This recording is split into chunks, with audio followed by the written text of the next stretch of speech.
All right, hello everybody, and welcome to today's episode of Oracles of Theleston, episode 20 here. Loremaster and Rulecrafter. We have Ombo and Snipe Hunter joining us again. Hey Thanks for everybody. joining, guys. Good to have you. Nice to be here.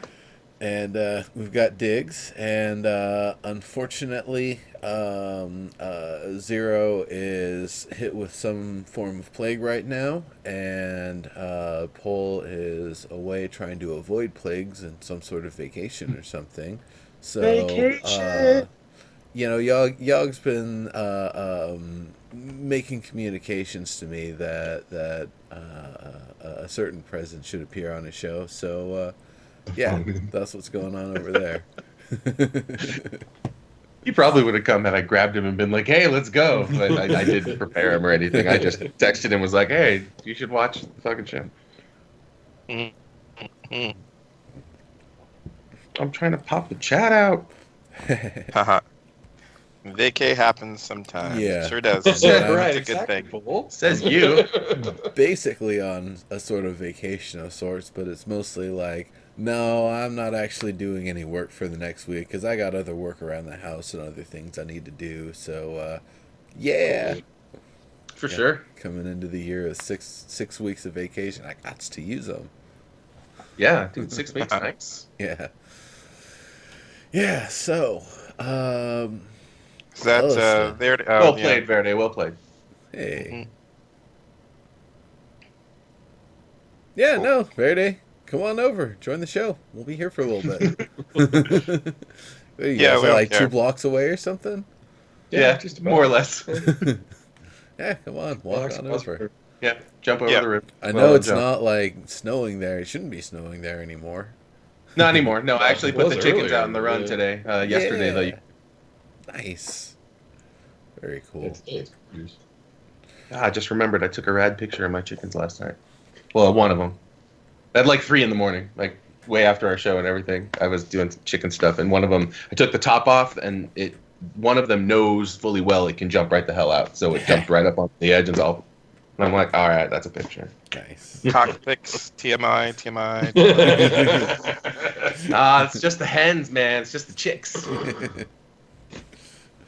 Yeah, and it was definitely fun watching you guys with Streets of Rogue. I really wish they put more capacity, but I think 4 is probably about what they want balance wise.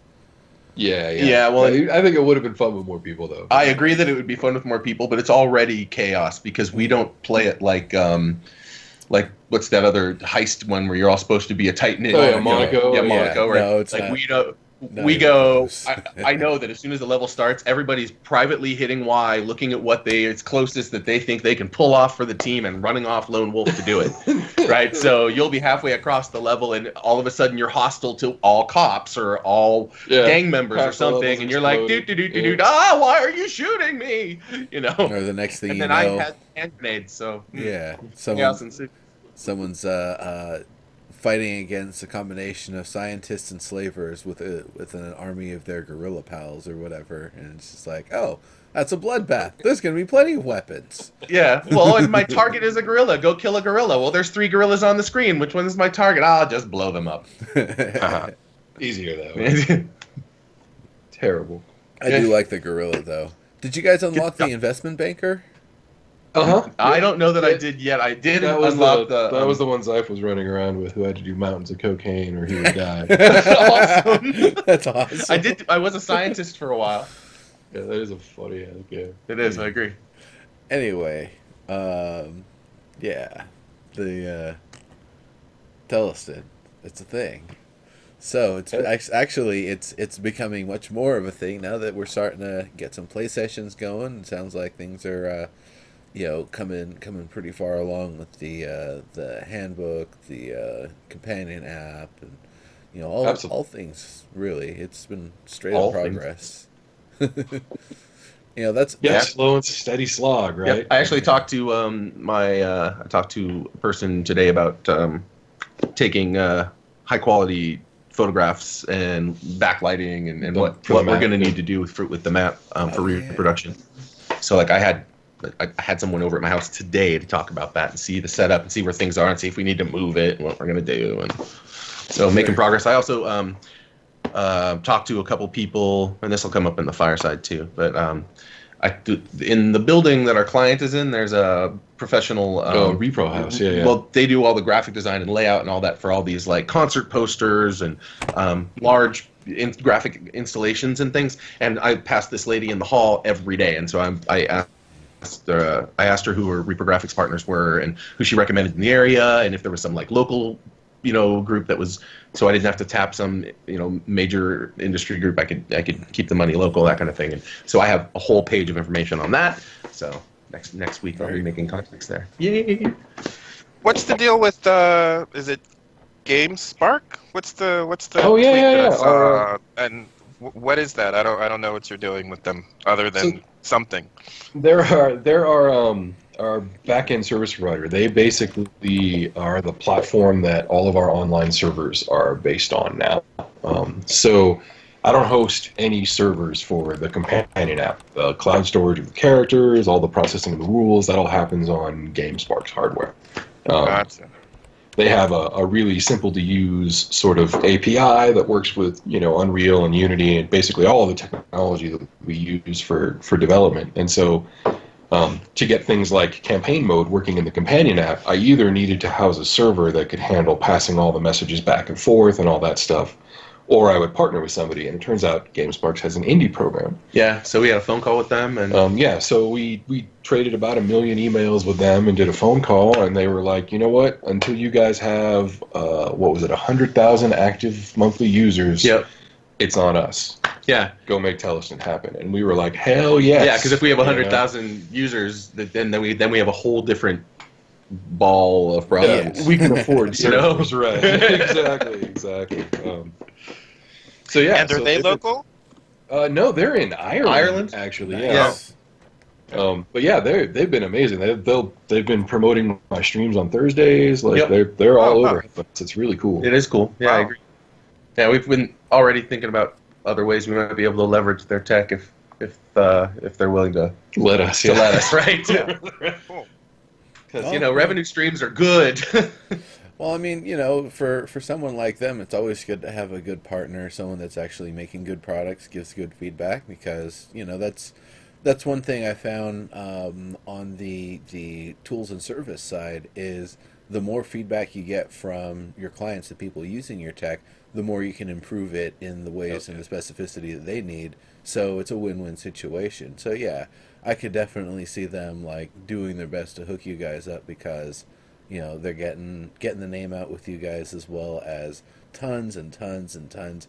You're up to 100,000 users. Even if 1% of those people are actually like reporting bugs and issues and stuff that come along, that's a shit ton of feedback.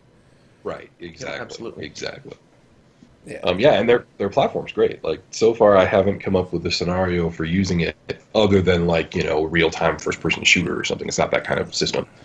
But otherwise, I haven't found an application that it won't work for yet. Mm-hmm. So would the origin matrix be tied to that?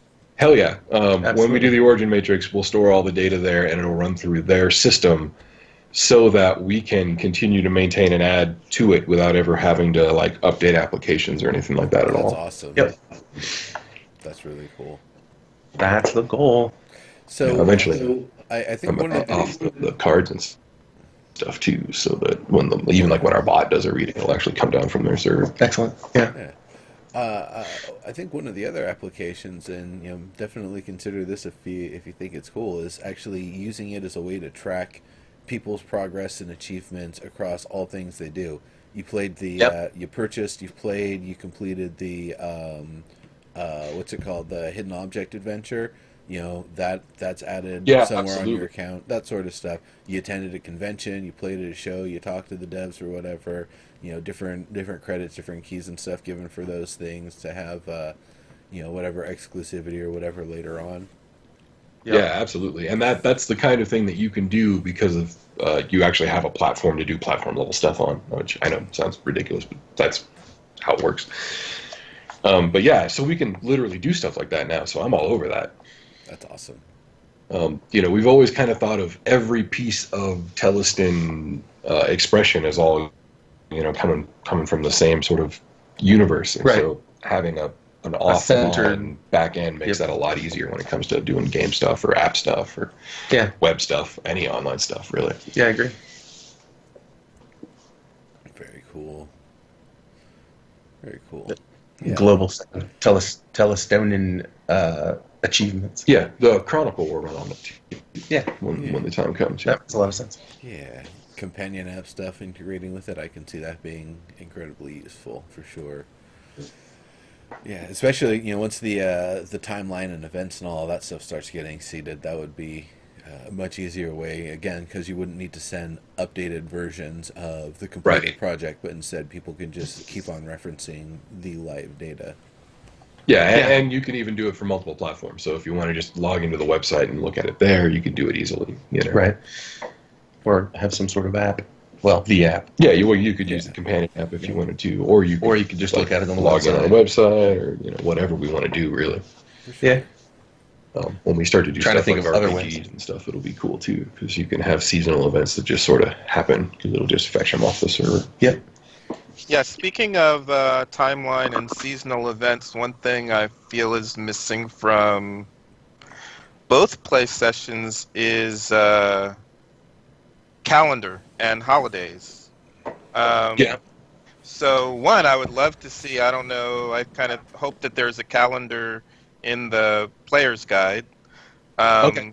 But that might be a cool thing for an app as well, to be, tweeting out or something that's sending out notifications for when those holidays are. Absolutely. Yep. I have Um, some data with regard to that, and I do actually have a holiday spoilers coming up in the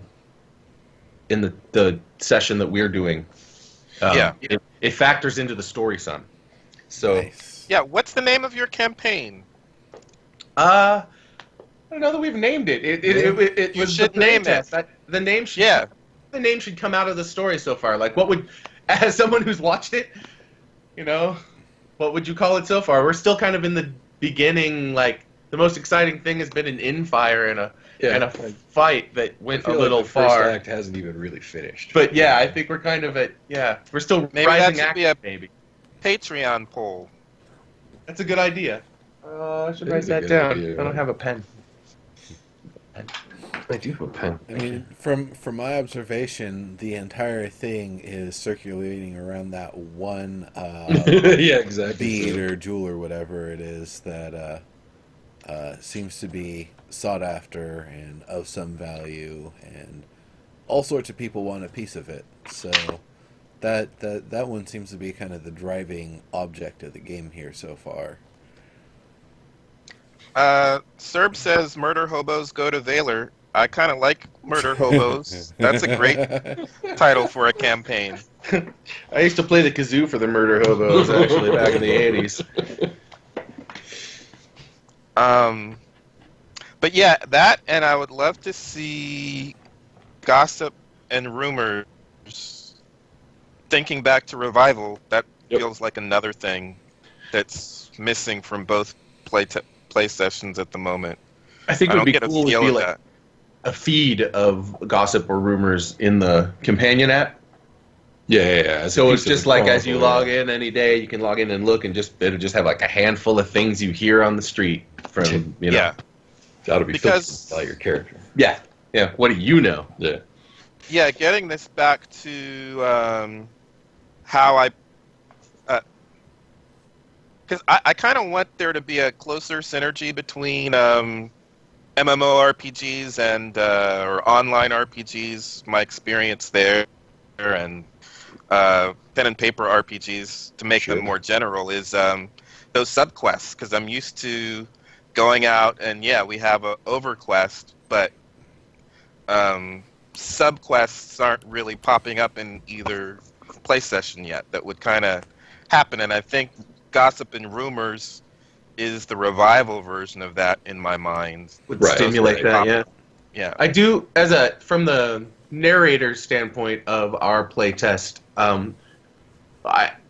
I see that there's kind of I know my main thread, and like Neuro said, it seems like there's kind of a lot wrapped around, around this artifact or this set of artifacts. That said, each one of the characters sort of has their own agenda and arc, and so to me that's what's taking the sort of place of the subquests in my overview right now.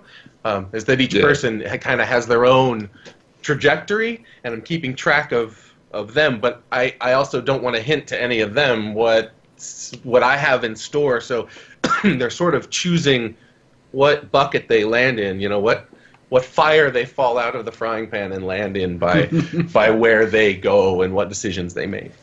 Yeah. What they let be ascendant. Yeah, it's almost kind of like a season of television in that, there's always like an A-B story through episodes of Ensemble Cast, right? Yeah. Well, this is The an A A, B, story is C, always D like story. continuity, and the B story is always backstory of the characters, Sure. Yeah. And so it's kind of like that, right? Yeah. Currently, though, I'm letting you guys select the continuity. Yeah, And absolutely. the backstory is coming out as you all act your character. Yeah, Right. The B story is different every episode. Right. Because it has to do with which player is ascendant and what things you guys are choosing as important. Exactly. Yeah. Yeah, I just binged watched, what's the name of it? The Leftovers, which was, it was in a whole different vein than I was expecting. I was expecting it to be closer to Left Behind. Yeah, same. But, yeah, that's what I was thought actually when surprised I yeah. read it too. Yeah. premise. But, I didn't see it, but when I saw the premise, I thought Left oh Behind. no, it's crazy. I mean, it just goes off into all kinds of different places. Not very much religion connected to it at all, but very character driven. And when they focus, like Christopher Eccleston is in it, and first season, episode 3 of the first season and of the second season is just focused on his character and his backstory, and it's just phenomenally crazy TV. But yeah, I just feel like somehow getting into subquests and other focuses and other stuff that we would be interested in. I'm wondering how the other character-driven stuff that's not even just our main characters. I'm wondering how to jumpstart that. But again, gossip and rumors seem to be a good way to do that. Yep, I agree.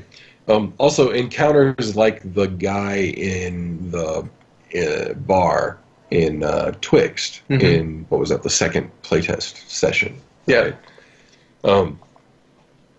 That's going to go somewhere, and it's probably not going to have something to do with the main story exactly. Oh, yeah, you guys didn't have to ship the guy. It didn't have to play out that way. Yeah. We might have in ours kind of saved ourselves from major upheaval by not upheaving that barrel of oil in our game. A whole barrel of oil, just because. Especially since you didn't really know what the actual result of what would have actually been there would have been. It's kind of a dangerous bet on that one, but or just, I mean, a whole bit. Like I said, I might have done if it was like, just a little bit of oil in there, if it had been mostly used. But if it's mostly full, there's no way for that to go well. Yeah, that's an arson bait. Yeah, right. yeah, you guys, it'll be fun to see you try to figure that one out with the what the actual extent and the nature of everything is, because you haven't even gotten through the first layer. There's like 2 to 3 layers of fuckery depending on how long I want to take this session. Yeah. And it gets to be some pretty extreme fuckery if it gets to its highest level. So, yeah.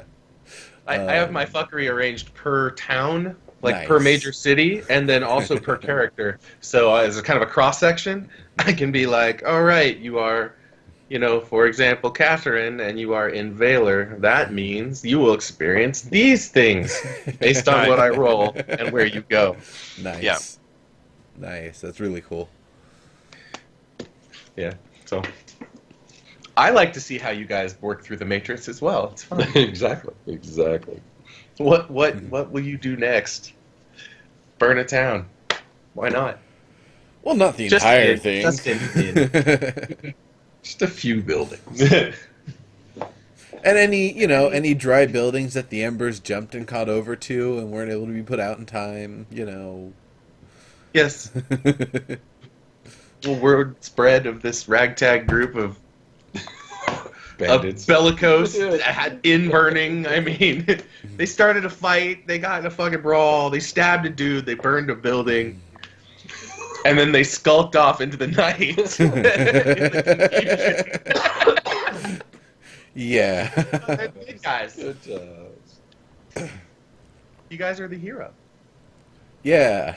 the heroes, yeah. Protagonist. Yeah, I was gonna say it should be protagonist, hero, especially in Lovecraftian horror.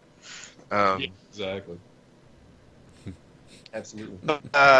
So where's the origin matrix gonna fit into the scheme of things right now? What's the plan for that in terms of order of release? The character sheet stuff basically finished, so that's my big push right now. In the companion app, you can already create a character, but doing the stuff that you need to do to a character during a campaign basically isn't possible, right? And so the whole reason we're embarking on campaign mode, in fact, is to make stuff like that work, right? So if your character's in a campaign, it can only be edited by the narrator, and it should create a record of all of that stuff, and all of that like technical stuff had to happen. And so we're building the companion's campaign mode to make that happen. Once it does, though, we can basically call that app ready to ship minus any embellishments we want, like making it look good or adding ebook versions of the text, whatever. Yeah. Which means the very next time that we focus on it will be to implement the origin matrix, because that's the next piece of functionality missing from it. Yeah. But that said, that's probably going to be several months off at this point, because we're trying to push to getting stuff done, right? Getting stuff to a point where we're like, yeah, we could actually give this to people. Yeah.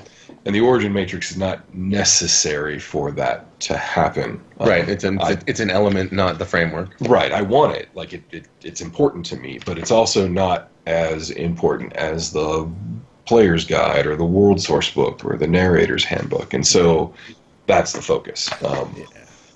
But it's the next big feature that goes into the app after companion mode. Or campaign mode. That definitely makes sense, because for one thing, the game can be played without the origin matrix, and I remember you guys had said initially you want it to be simple enough that a group of friends at lunch during high school can spin up some characters and get sessions going like immediately, no tech required. Right. And so to be able to do that, you definitely have to be able to keep it simple. And I remember there was talk of trying to make a book version of the origin matrix, but ultimately, I think of how big and how expansive that would be. You'd have to start with like a 4-inch 3-ring binder and just keep on inserting page after page after page with each expansion, and then sorting through that's going to be ridiculous. Central casting was 3 books. Yeah, well, each one And was 100 pages. Yeah, 100 odd pages. Yeah. And they made 3 of those. Yeah. Yeah, and that's just D&D. There are examples of the same sort of approach to character design in other games that are just as expensive. Yeah. But the fact that it's going to be done as a digital product, I see so much more benefit with that, just because it means you have, like you said, it's always the most Update updated and expand. version. Yeah. But then on top of that, you can always be constantly adding more features, more events, even have it seated for like when certain days or holidays are going on. If the character is created on that day, then other special things can potentially happen and open up better odds on certain things. Right. So I could see that Rotating the origin matrix based on what's going on with the chronicle once that comes online, so that way characters created within certain phases of the world's history will always be restrained in their matrix to what happened at that time and that kind of stuff. Right. That makes sense. So that's really, really exciting, because that definitely opens up a lot more opportunity than you really see with most generative character creating systems, where you don't have not only a robust story and what happened with the character, but that it will make sense in the context of the campaign at the time that it's going on, with the sort of things, the time and location, and that's just absolutely awesome. It really makes sure that every character somebody makes using the origin matrix will pretty much be, canon lore sort of character. Exactly. Yep. Exactly. Plus, we can put it online, like on a web page, and then you've got the ultimate internet quiz. Right? Yeah. Make your character, dude. Have you done the Right. origin matrix? Exactly. Yeah. It's a feeder as well. Yeah, which I think is kind of cool. Post your character to Facebook. Right. Tell us who you are. For sure. Yeah. That'd be fun to make. That would be pretty awesome. I guess the one other element to that, and this would be like almost the same amount of budgetary requirement as doing the generation part, is setting it up with like character poses and art assets that can be overlaid for all the different equipment and color palettes and that sort of stuff, so you don't just generate the character with the origin matrix, their actual appearance is reflected. But that's, like I said, I would imagine that's going to be an art budget the same amount as the engineering budget to just get it going. So that's it. I totally see on the tech side how I'd do that. oh yeah, for sure. I mean, also it depends on how cheap you want to go. If you just do like vector art and then have it do filters over it afterward or something. Right. Sure, Yeah, absolutely. Didn't Grab even think different, about that. grab different. Yeah, you can make it flat, so to speak. See, that I was way. thinking of like an avatar system that did like a Prisma filter on On the final render at the end. So Yep. it looked like an oil portrait of your character. Yep. Yeah. Oh, I can see it. Yeah, and you would have said, yeah, totally. By locations that either where you're from or Yeah, based on your whatever, origin matrix you is the can- background. You Yep. totally get it. Yep. I see how you'd spin that up. You could even do that on 3D. Take the picture and then No, flatten that's it what I'm and saying. oil All of paint it it, with real-time 3D models, and then you Flatten it. post-process the render so that it looks oil paint. Totally Yeah, fun stuff. it'd be pretty Yeah. sweet. If I had $1 million. Yeah, right. Yeah, I keep trying to think like who I can spam with what sort of document. Like, do people even exist in the venture capital for transmedia role-playing game world? Yeah, it's a hard pitch. I It's don't not a even hard know if pitch. it's a That's hard that's pitch. I think it's a right. great pitch to the right person, but is there Daddy Warbucks of the fucking I really love D&D world who wants to fund this cross, like, it's transmedia. It's half MMO except players all play on a table, and that's actually the goal, because now you can do the shit you can't possibly do in an MMO except still participate in the shared MMO world. And like it's a particular magic, but you need to sell it to the right dude, and I don't know that dude. Do you know that dude? If you're out there, dude, SkywardStar.com. Check Is me out. that blue nail polish, or is that just shining off your monitor there? Ah, there we go. Sparkly too, yeah. It's got Nice. hello everyone. Yeah, got that there. It's like, wait a minute. But yeah, That's for your daughter. Huh? Is that you or your daughter? My daughter did these. I will sometimes paint one nail. There's both a activist reason to do it and also just cause. I used to paint my nails a lot when I was a kid. So I'll paint one nail, and that irritates my daughter, so she will come over and do all of my nails because I can't just have one done. So Nice. yeah, she did these. Now that we were talking about that, I kind of lost my train of what I was gonna Well, say so there. I've got some stuff to fill while you think of your questions, Neuro. So another thing that I was thinking, and this might have been because I was binge watching The Leftovers, was time frame. So it's kind of typical for us to be stuck in dungeons and pen and paper RPGs, and so the time gets, expanded, and we're spending, weeks that really count as one day or a couple of days in a dungeon. But in MMOs, the day runs through faster, and then I'm watching The Leftovers, and the plot actually carries over for several days or weeks or months or a year. And it seems like we could find ways maybe to push the time so that there's a, a, a, a time challenge to finish these things or not finish them and reap the repercussions of not having finished a particular Right. challenge in time. Something has happened. Because it's feeling like in our play session, the Harold Baker session, that for some reason we want to spend this whole day asking all the questions we can find until the day runs out. But now I'm thinking we don't really have to do that. Like, what I'm thinking right now is, what are we doing for dinner?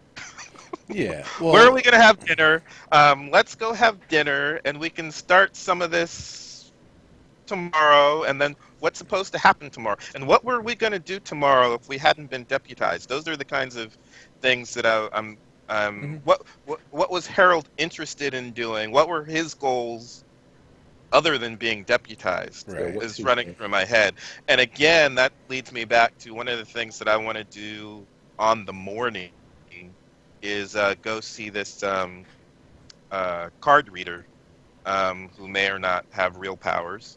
But I'm wondering there. So on this week's episode of the originals, they did a card reading, and they went into details like I think they threw down the hermit. On the hermit's staff was a snake, and they got from that that they need to find the viper in the mists. Snakes are coming up a couple of times in the card reading. So I'm wondering from that how detailed our cards are. I believe what happened. One more question. And what happens? Is there a card reading for Upside Down? Does that come in?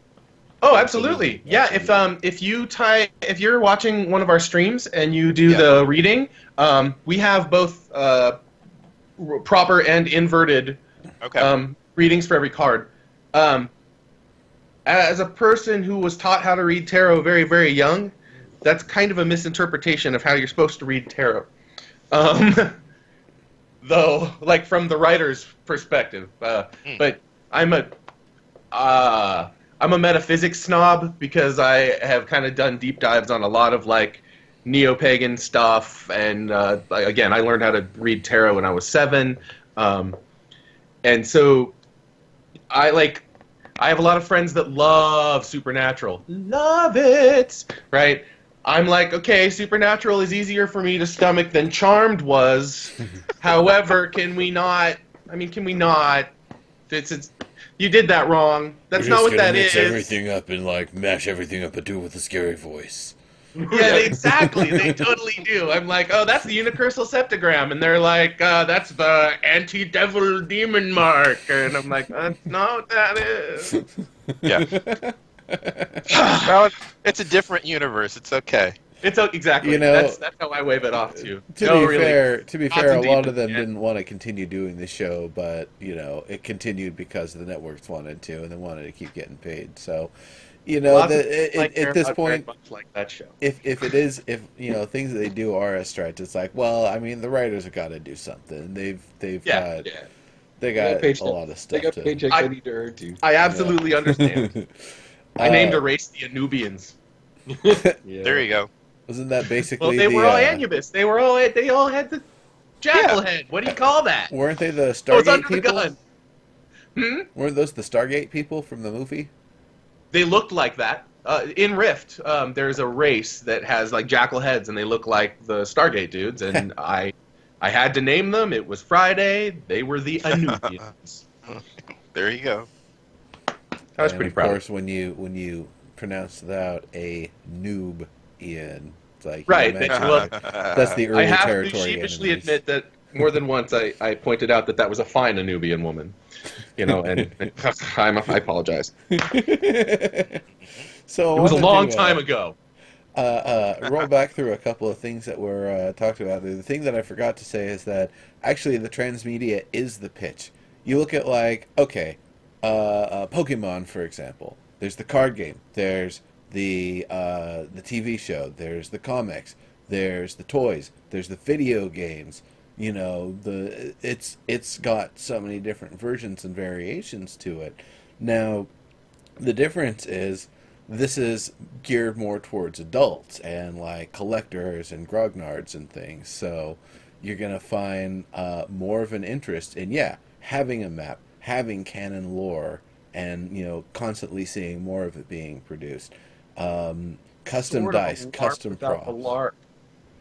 What was that? Yeah, I said it's sort of like a LARP without the LARP.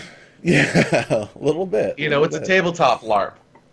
So Tarp. with that, I think that's kind of the pitch, is that like, look, it's got all these other different things that, that's, again though, it's still, if you know that guy, have them contact Skyward Star, you know where to find them. Yeah, for sure. Please, that would be so cool.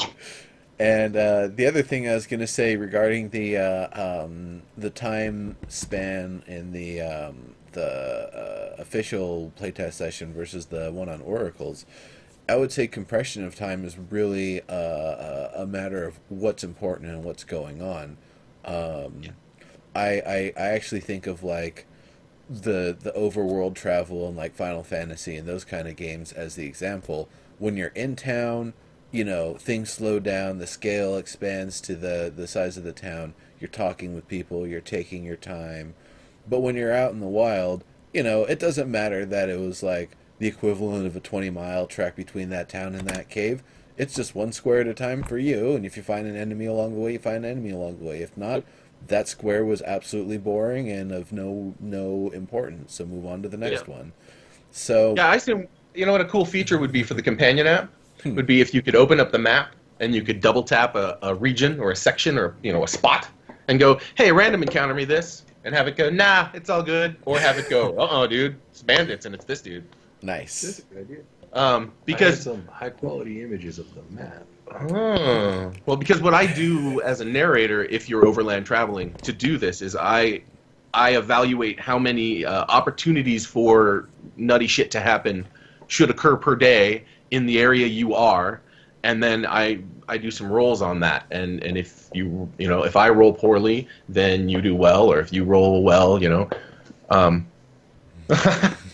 on, sir. But so like that's how I sample for your day. Is I'll do a bunch of rolls, and then I'll start narrating, and then based on how we play through what I've already kind of determined, like, then I might do another roll or two or not, Right. to see whether you see what's going on or see how that plays out. But Kind of how the VDM worked in Revival too. yeah, that's just how I roll DM wise. Yeah, I think the trope has been that we get that kind of slowdown when you're visiting a town, often because you're visiting a town and you don't know people. That was the trope, instead of living in the town, which probably should be a little bit different, because if you're visiting a town, you don't necessarily have a bunch of goals and objectives you're trying to do. You town's don't know more what like they are. Yeah, right. But if you're living in the town, then you probably have things that you want to do. Like, I was planning to go home, but my charger's dead, so now I've got to go to the store and get a new charger. Stuff like that pops up all the time. Yeah. I know where You to said go. charger, and I thought horse, and I was like, that would be a really No. lame thing. Yeah. Yeah. Walk out of the fucking tavern and your horse is in the street. You're like, That- I gotta go that get another one now. Broken charger. I think you walk. Walk home in the but- city. What we're used to from playing MMORPGs is that time just kind of goes. Right, at a sort of steady pace, basically. That day's gonna pass. Yeah. Yeah, but there's still compression of time. I think if that was one of the big things with me, why, and why was the thing that really revealed it, but they also used the hell out of it, is using long distances of scenic area where you're supposed to stay along a path or use a mount to get along, and there's tons of enemies and things you can stop and interact with, but they're mostly of no consequence, or maybe there's one quest, and once you've completed that quest, you have to go back to the town again. So that distance is there to waste your time. It's not a compression of time because it's not, time's still going at the same speed. It's a compression of content on a linear Yes. time scale, which is essentially going to Yep. be the same effect. Pro tip in WoW, it's also to spread players out. Yep. Yeah. Yep. That makes sense. You mean we Yeah, don't they want to have have 1,000 people doing the same quest at once? I would exactly. Yeah, when I found out that Hub and Spoke design was about that, I was like, "All you pontificating motherfuckers!" Yeah. Yeah, that's about server load, asshole. Yep. Yep. But we've got time quests and stuff like that too in WoW. So Oh, for sure. Yeah. Yeah, one of the things that was cool about Revival's version of the agenda system was the way that time factored into it. You know, if goals weren't accomplished, if agendas weren't met within particular times, Things then would failure outcomes would happen Yeah. instead. And we had failure outcomes like this city's on fire. Yeah, exactly. Yeah, Or, Yeah. Like this great old one is literally now awake and pissed Yep. off. And, Yeah, exactly. But yeah, so we don't really have that aspect of agendas in the pen and paper except through the Chronicle. Right. And the Chronicle will absolutely progress time like Revival was going to. Right. I think probably In slowly. fact, the Chronicle though, is rather than basically faster. a super abstract VDM, if we're Yes. being honest, right? Yeah. Like, I think we'll probably slow it down. yeah, rather it'll than probably speed it up, run so at- it'll run at like half real of third time or yeah, real yeah, time. yeah. Well, Well, or even third- real time's difficult to third narrate time over. would be real time. Yeah, well, for Yeah. but slow it down enough that well, it was just a book.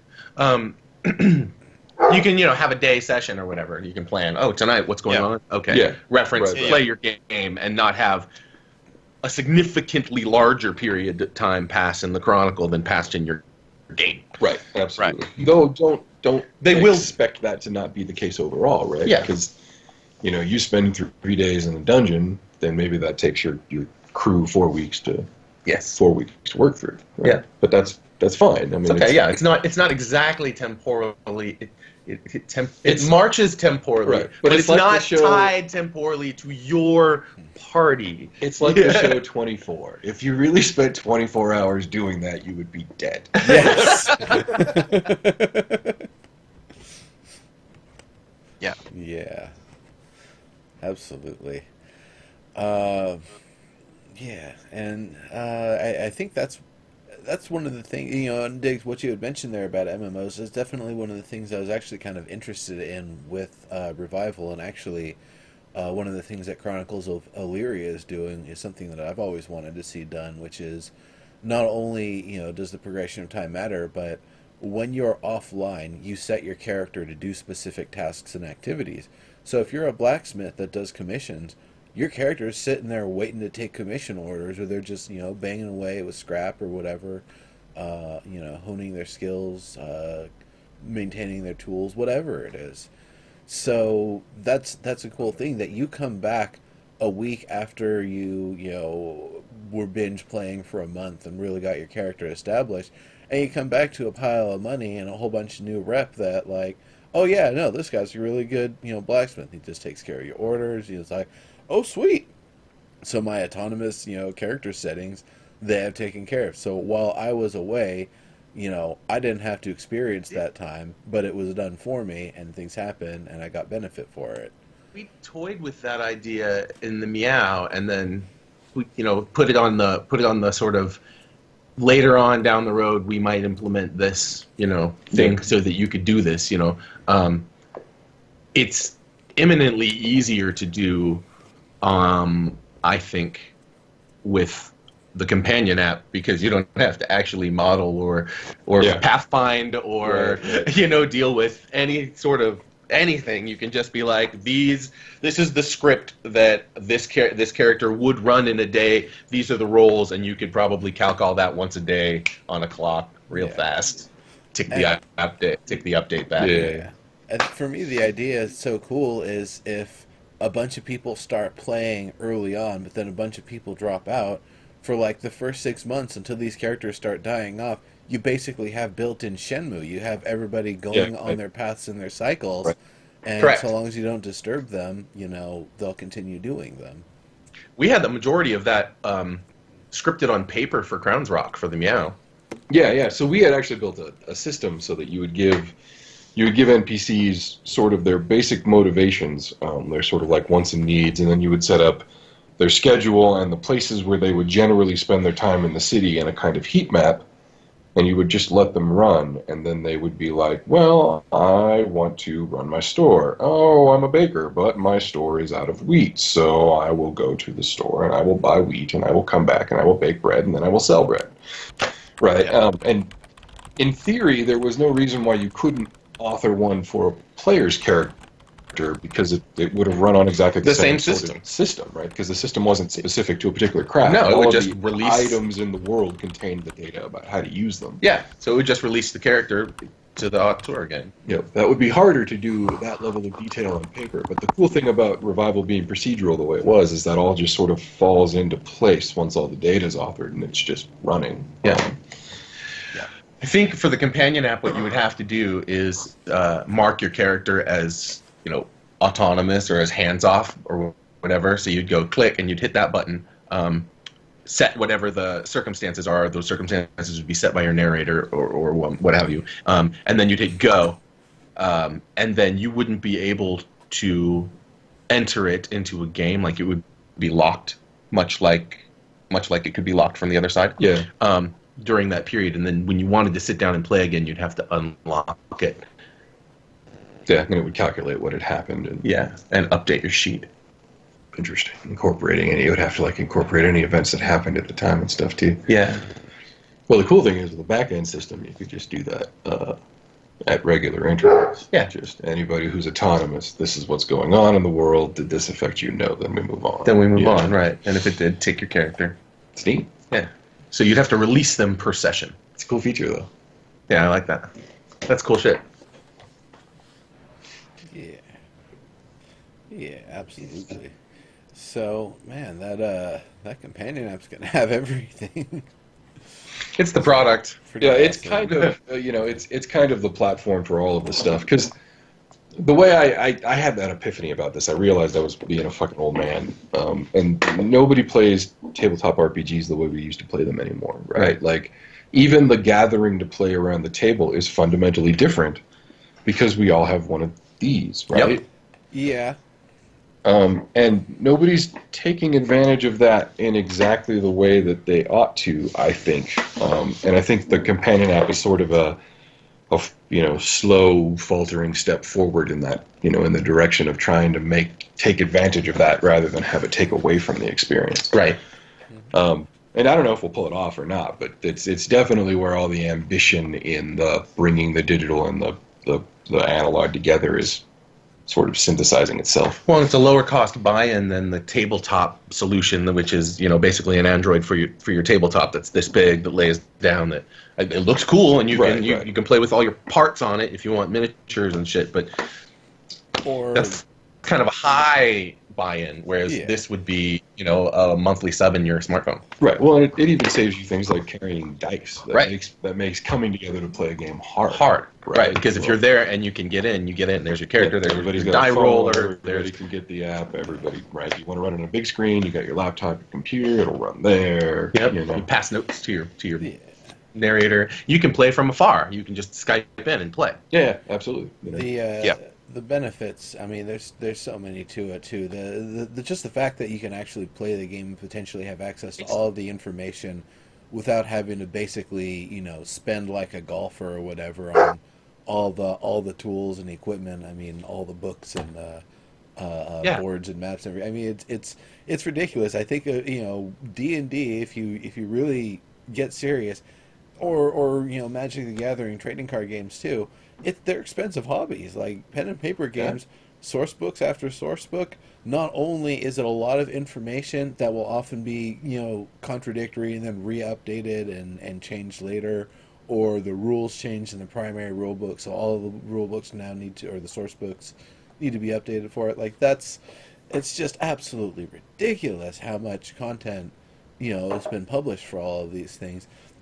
And, not just on the buyer side, but on the side of actually, like, printing and publishing all of that stuff. I have to imagine some pen and paper RPG at some point got to the point where they could keep putting out books, but there just wasn't anybody buying them anymore. Right. You know, And like Serb said, books are heavy, man. I used to do cons 20 years ago, and I would do tourney AD&D games, and people bringing their freaking little rack on wheels, Yeah, you know, with, milk crate bungeed onto it full of books. right? Yeah, you know, exactly. seriously, that weighs more than my armor. yeah, seriously. So you get basically a tree trunk that you're carrying around. That's a great idea, Leg. Sorry, Bull. That's Bull. What are you doing, Bull? Happy vacations. Yeah. I know. So that's definitely, yeah, not having to carry around all that stuff, being able to buy in for cheaper, or the other thing, I'm sure a lot of people would weigh the benefits and realize that $1,000 on books, that will then have to be another $1,000 on the second edition or whatever later on, is going to be a lot more expensive than just giving like $5 a month for a subscription, or if they want to be really baller, they do like a $10 or a $15 a month that allows like two of their buddies to sign in and see any of the source books that they've purchased or whatever. So Right. Yeah, that's the narrator sub, like the Super King narrator So sub. you can share it with anyone in your campaign. Or Yeah, that kind of whatever. thing, right? Or you can Absolutely. share pages or something. yeah, Show them the data. No, this is what you need. Look it up. that's pretty awesome. That way they don't own it, but I can look it up and show you in a window. Yeah, precisely. That's bitching. That's actually how Fantasy Grounds works.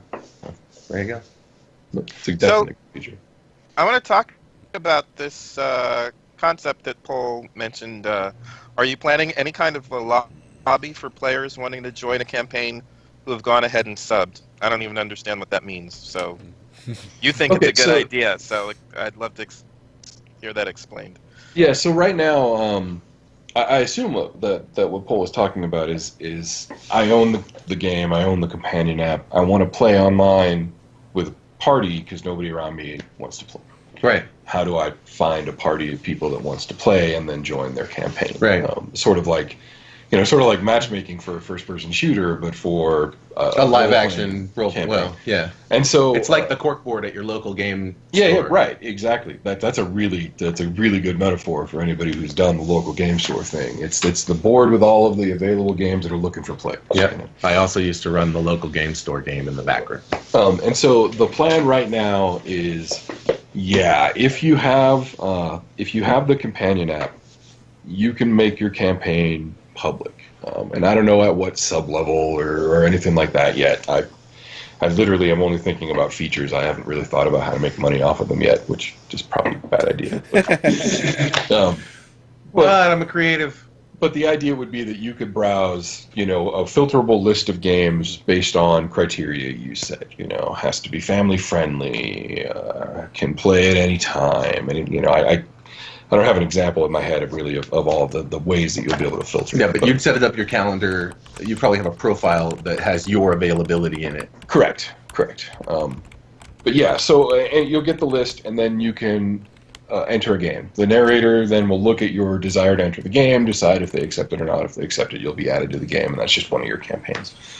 So the whole bit about using GameSparks is that the idea of having a singular backend that can work across any product we want is that it can literally be a platform. So you can do things like have accounts and have publicly posted profiles and have a list of games and stuff like that. And so that's the ultimate goal.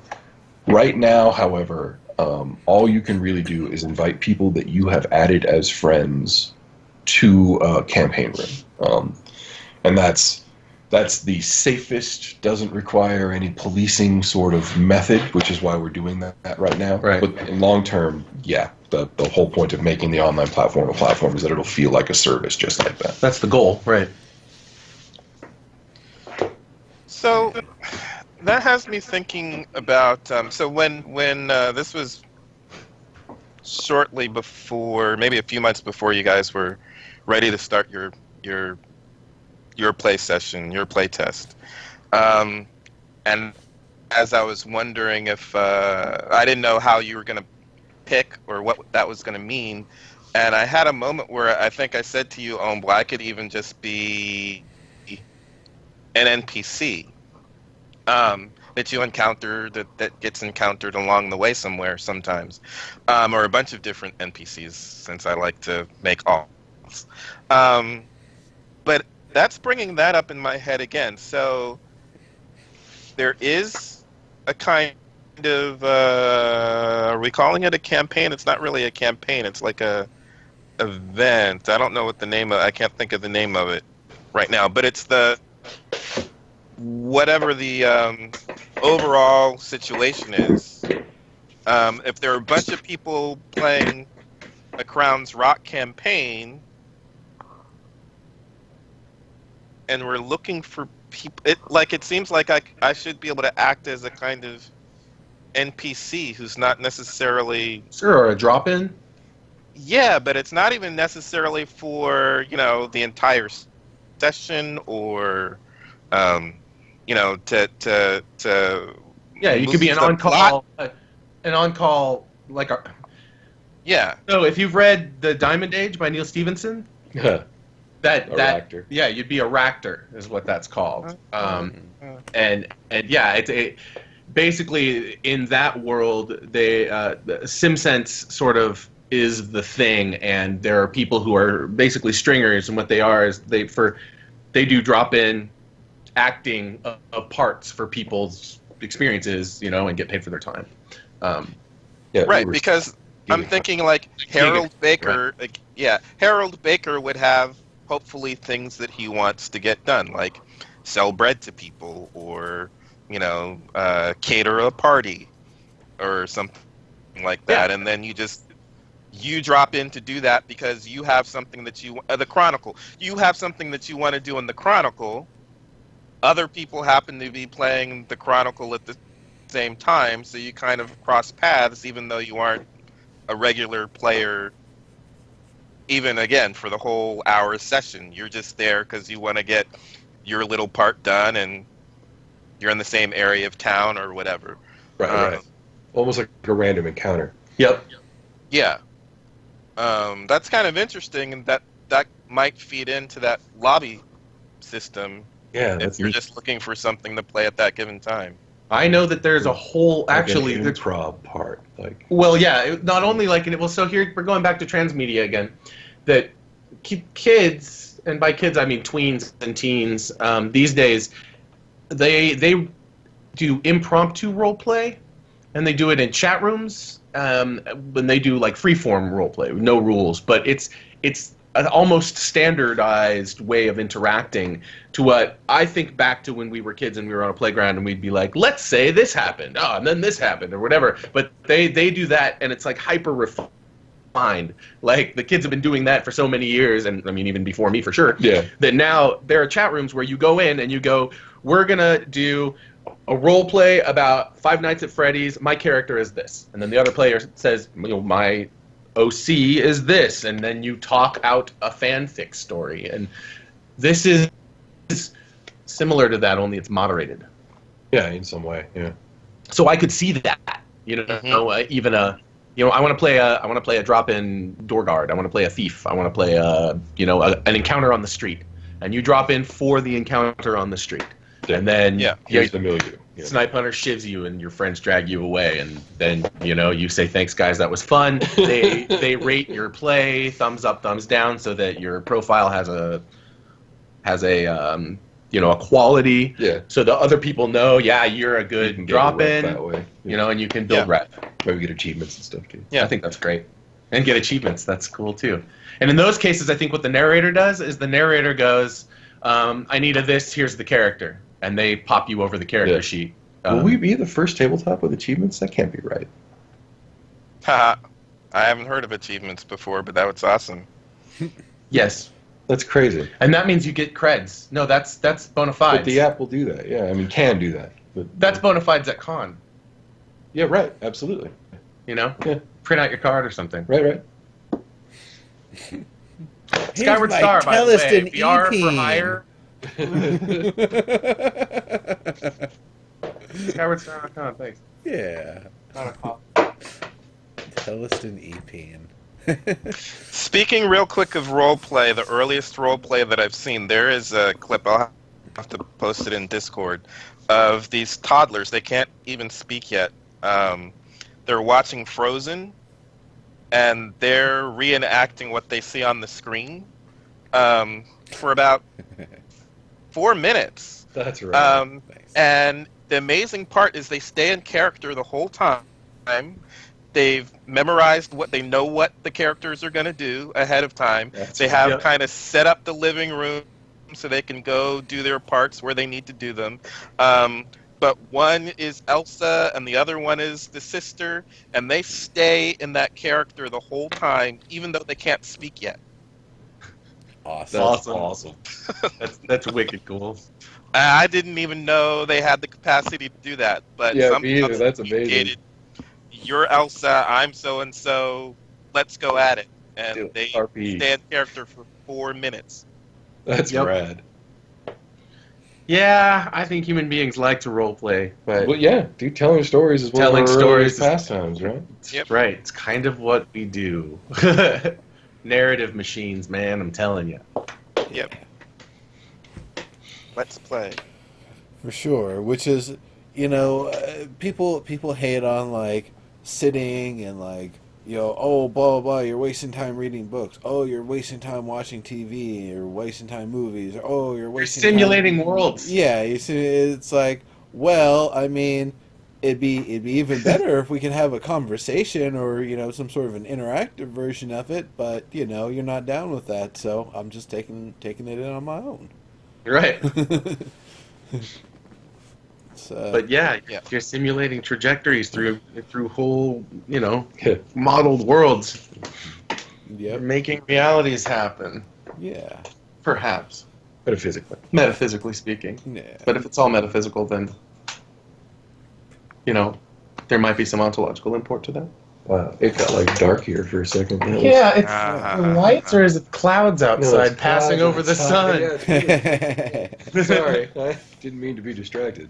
It's all good. Dogs. Oh. I expected to see a We're death talking spell. about Theleston. I'd be doing that too if that happened. Exactly. Man. Somebody Who's put the that sun out. flying by? Mm-hmm.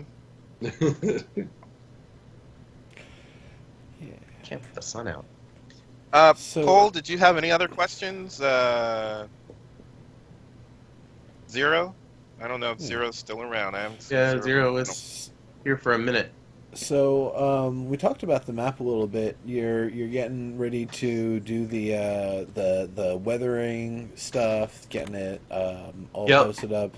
So if I remember correctly, patrons who have contributed a certain amount or at a certain level or something automatically get one, and then it would be people placing an order after that if they wanted to get one. Correct. We'll have to figure out how we're going to do fulfillment on that, but Yeah, we'll I'll just have to set up an e-commerce store on the website. I actually have to for the all-over shirt anyway, because all of the print-on-demand places are ridiculous. They're like $60 per shirt, and there's just no way. Yeah. On the other hand, if I buy a batch of 50 of them, they're like $5 a piece. So, so I'm just going to buy a batch and sell them on the store. Yep, that makes sense. Yeah. That works. But we all have to set up the store to make that happen. Yep. Yeah, sourced it up. I mean, I know there's a lot of like back end stuff that you guys have in the works, in the mix going on. Products and events and all that sort of stuff. So, that's, and I understand. I know 100% where you guys are at with that. Where it's like there's so much stuff that we need to do, but then there's so much other stuff that we also need to do. And the stuff that we're already in progress with, do we take a break from that to work on the other stuff, or keep going while we've still got the momentum, and then break at a natural breaking point? I completely understand that whole like conundrum, trying to balance everything out. Yeah, it's a pain, but we only have so many resources available and so much time, and so we'll keep juggling plates as long as we can. Is there another place I can light this candle? Because I'll burn it from the center too if I can.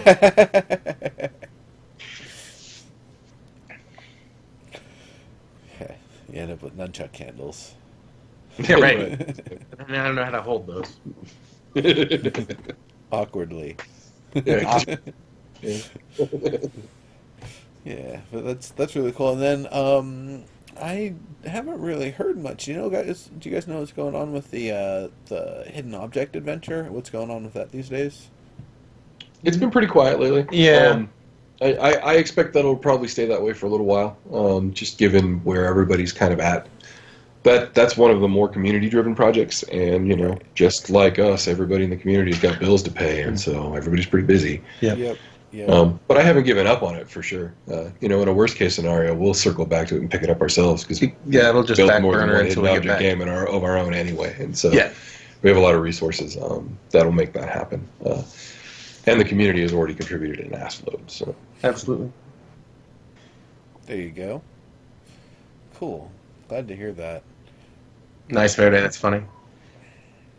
it's obscure. Candle.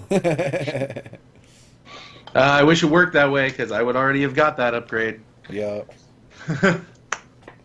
Drinking all the J after bolts I can.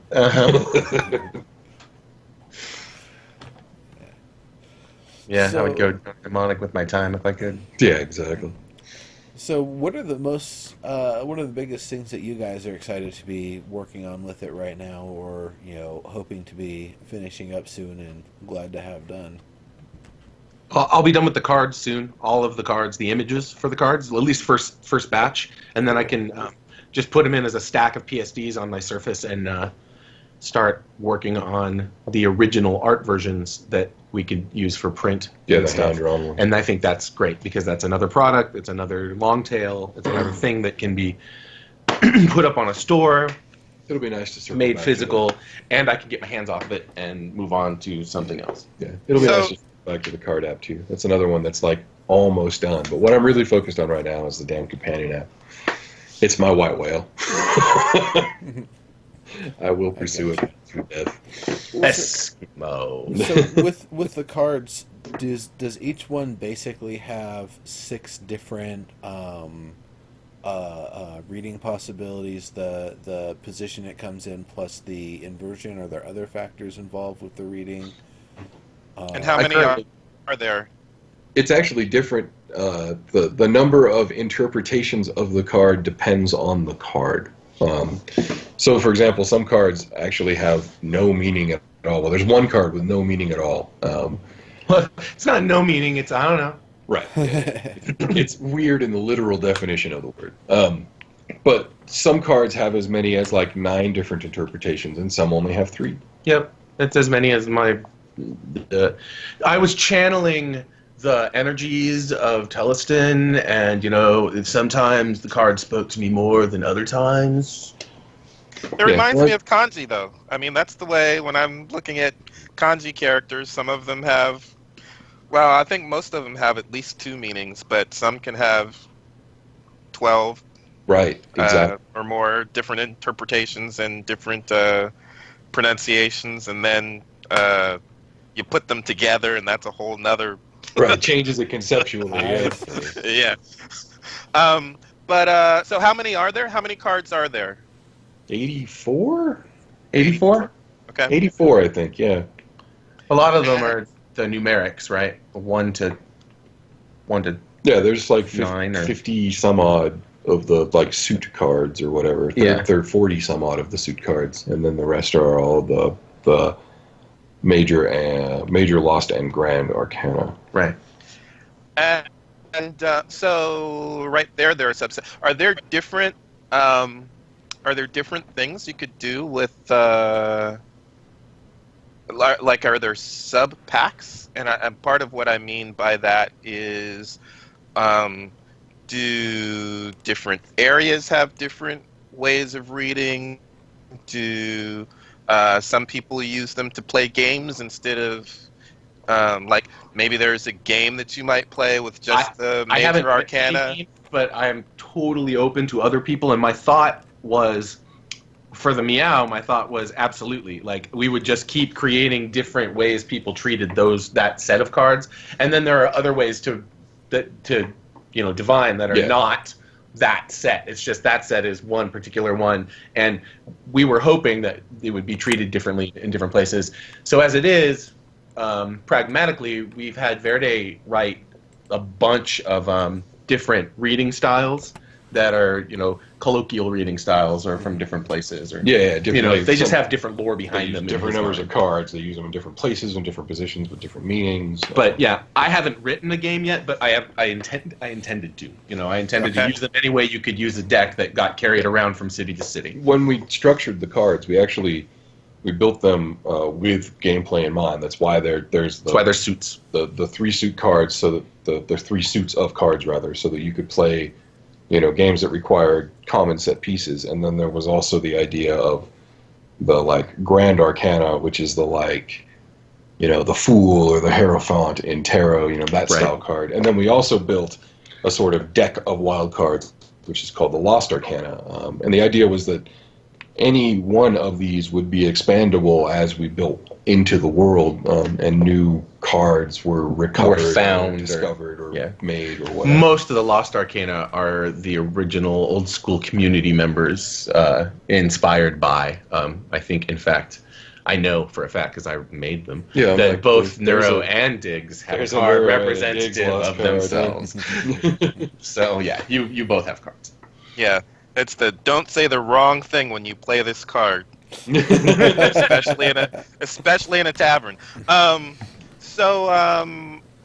Yeah, that had me thinking too about the history of the expansion of those cards as they come, or as different areas were encountered.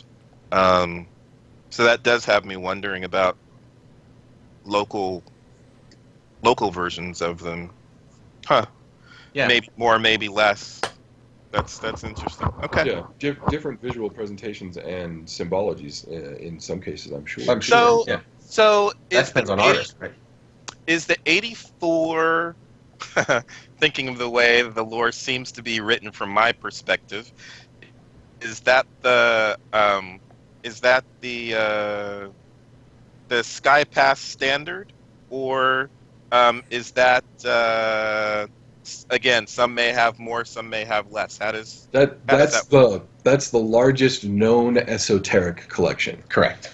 Well put. I was like, there's a way to put this. A more standard deck would not have, for example, any of the Lost Arcana in it, and that drops it down to 60-something cards. Yeah, maybe it's. My brain is telling me 58, but I don't know if that's a spurious number. okay. Yeah, So, right. so if I'm in Crown's Rock and I want to get Indeed.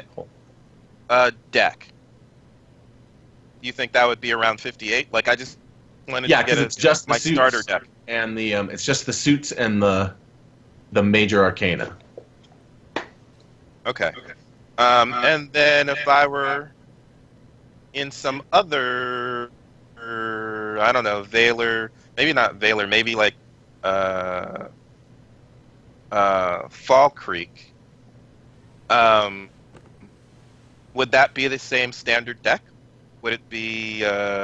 I think in Fall Creek it would be, because I think you'd be buying it from someone who imported it. Yeah. I don't think Felkirk would make that deck unless they were like, I really like this flat art stuff that you But even guys then, do, they're you know. probably basing it on somebody else's deck. Right? Yeah, right. Yeah, because they don't have their own natural.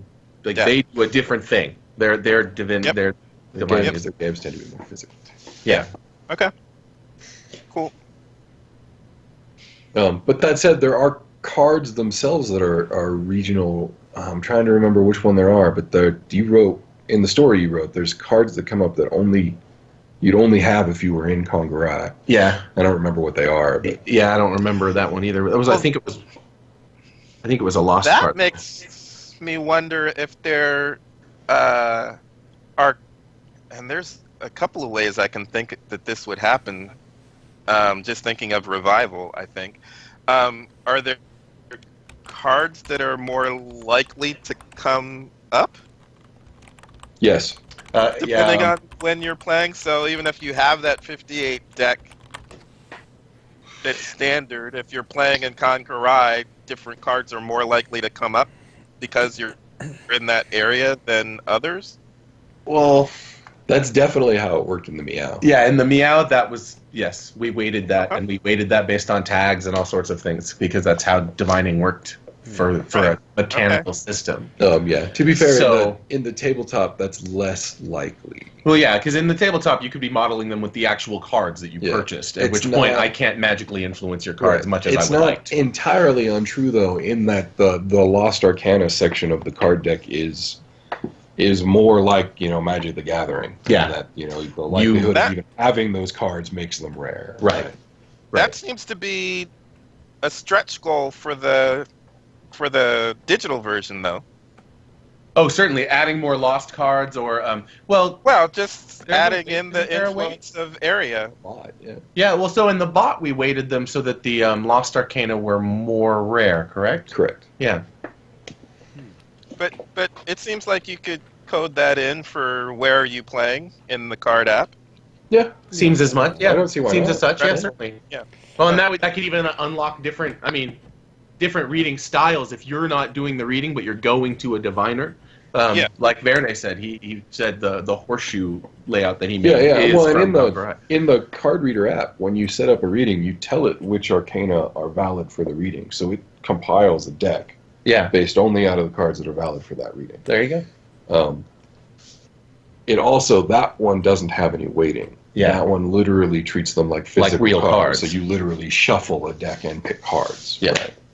But I did that because That's I felt like that more was accurate. right. More, You know, more I- fair. Right. I felt like if I sold a product where it was weighted the way that I might weight them in an MMO, somebody might feel like I was being fraudulent. So But if you do it by location, then yeah, that's exactly. Well, and that's especially if interesting. Yeah. location more like limits the pool of cards rather than singles out a particular card or something. Yep. Yeah. With Fall Creek, I would imagine they would probably have more like carved figures in a bag that you pull 3 out and cast into a pile of sand, and their position and orientation and that sort of stuff is where you'd get, a similar sort of reading. It wouldn't probably be one for one the Yeah. same. But Yep. We had an auger throwing system in Revival that was literally that you when you authored a piece, the idea was you would author a physical object and you would tag ordinal points on it, for their meanings and their locations, and then when you threw them, it would go based on the position of these objects. These ordinal points are active, That's so what- my these are the meanings interpretation is this. Yep. Yep. And for the Fall Creek in lore, the Falkirk, it was casting carved beads. So I mean, they could be totemic figures. They could be they could just be abstract shapes. But in my mind, they carve things and then they throw them, and then how they're laying, indicates what the reading was. And I think they probably also do augury based on natural circumstances, or like tea leaf readings or something similar, as well as like wind and sky readings. So like you're standing there maybe by the lake, and the wind is a certain way and the bird lands on the lake, and it's the one bird and the way it landed was perfect, and so that this is, this means something. This means you're going to be visited, or perhaps you just were noted by Denna or something like that. Mhm. Yeah.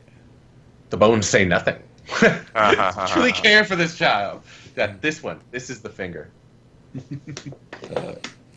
Yeah, I can't do that. That'd be rude. Huh. Cool stuff. We're at the hour and a half mark, just about. Or are we going to do another half hour, or you want to wrap up? What's the deal, Neuro? I can keep going. Snipe, what do you guys think? Is there any other stuff that you guys want to talk about, ask about, wanted more input on, or want to get on to your days here? I understand there's always things always things to be doing.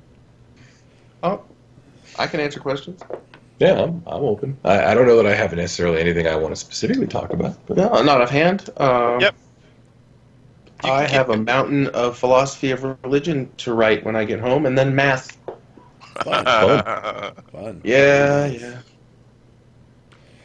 I Okay. guess- God Keep and going, world Keep this going. week. Keep going. The thing that I was also wondering about was, there was a lot of information in the Revival wiki, a lot of data and information in general, and I'm guessing the companion app is going to catalog and organize and make as much of that available as possible, plus or minus different price points and such, but I guess with that, is the data that existed before still even useful? Is it more or less, some of it going to be replaced because of changes from what was specific to Revival versus what is specific to Theleston in general?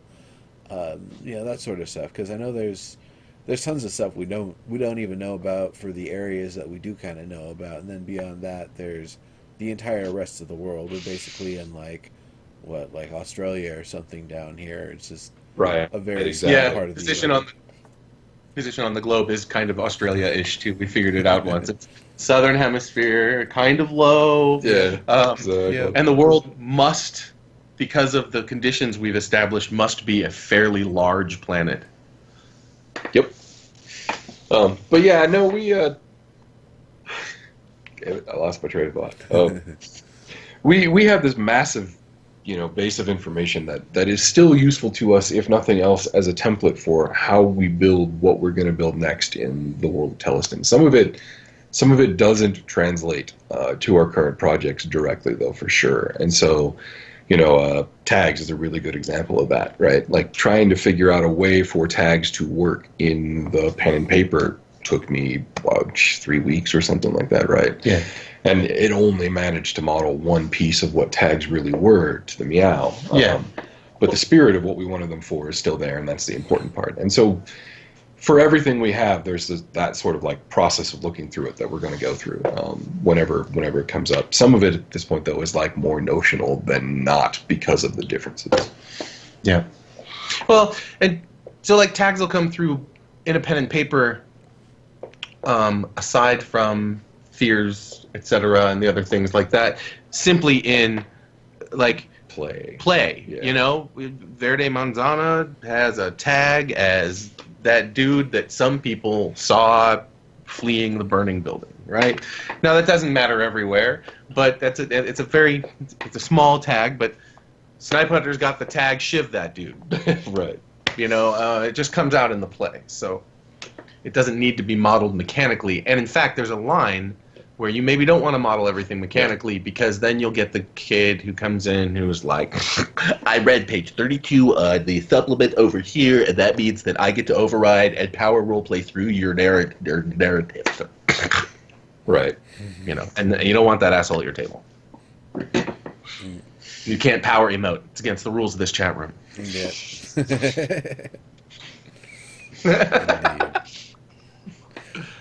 Yeah. And that's something that I'm actually kind of interested for is when you do finally get going with a convention and a play session, is the goal going to be like 8 hours, 3 days or something? Or do you guys know about how much time you're planning to have a campaign go for to be able to have it go from start to some form of resolution, everyone dying or going mad, or completing something that gives closure and only ending a little crazy? Or do you guys have about an idea of what that kind of content's going to look like and what you plan to do with it?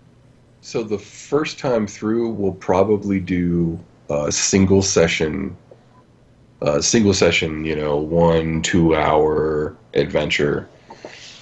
That way it can play in 2-3 hours, depending on how long you have your convention space. I was going to say, right? do it at a con, right? And then you just run a different party through it 3 times a day for 3 days, right? Okay. That way you get everybody sort of introduced to it. You also run open gaming tables if you have people who can do so. Right. That said, as soon as you've established enough interest that people will sign up for it at the next convention, Yeah. then you switch over to like an elimination tournament with prizes. And so, or double session. right, and so you start by running 2 sessions of 8 people, and each of them eliminates 4 people. So the next day, now you run 1 session of 8 people, then you eliminate 4 people, and the final day you run a session of 4 people. Yeah. And then you just do it, longer sessions, but only 1 session every night or day, depending on how you want to do it. I like doing night because it's prestigious in that people are always looking for stuff to do, and there's very little doing. So you're one of the things people are seeking. And you tend to get the more serious players, right? And they're not day trippers, they're not debutantes, right? You tend to get the players that take it a little more seriously. Yeah, they didn't bring their 7-year-old, which I'm okay with. You can bring your 7-year-old. Just remember, it's existential horror. Yeah. So when I did it for AD&D, sir, if you died, you were out. If you were not really contributing, and I had to cut, I would cut that way too. And then that was some people pretty rare, though. Honestly, generally we would make the tournaments kind of dangerous, right? People would die. Grinders, you know what I mean? But, and then also some people just can't come back, so they'll give their seat up. And then you can also cross-pollinate your pre-rolled characters with agendas that involve the elimination of another member of your party. That was fun. We did that for a vampire tournament once. It was fun. So yeah, especially like for a game like Vampire the Masquerade, that is a great way to eliminate people because someone's going to do it. Or sometimes that one over there for paranoia. Yes, indeed. Sometimes those just come apart. Sometimes they work really well until like 0 hour and somebody realizes that they were supposed to kill this other person, but they're not going to have another opportunity until now, so fuck it. Both barrels of the incendiary ammunition into the stomach on the building rooftop where everyone else now realizes that you're that. And so they all turn on you. And maybe one of your agendas is that you're secretly in love with the person that just unloaded the gun, and you've sworn your life to protect that person. Now this person's about to bite their face off, and yeah, things come apart pretty spectacularly. I also like to run Paranoia. It was something I was going to do on the channel for a while. I have the books. We have the new edition. I'm ready to do it, but I don't want to take on that project at this point in my caseload. Too much going on. There's But yeah, Paranoia. Those games are fun for that. Fun one, yeah.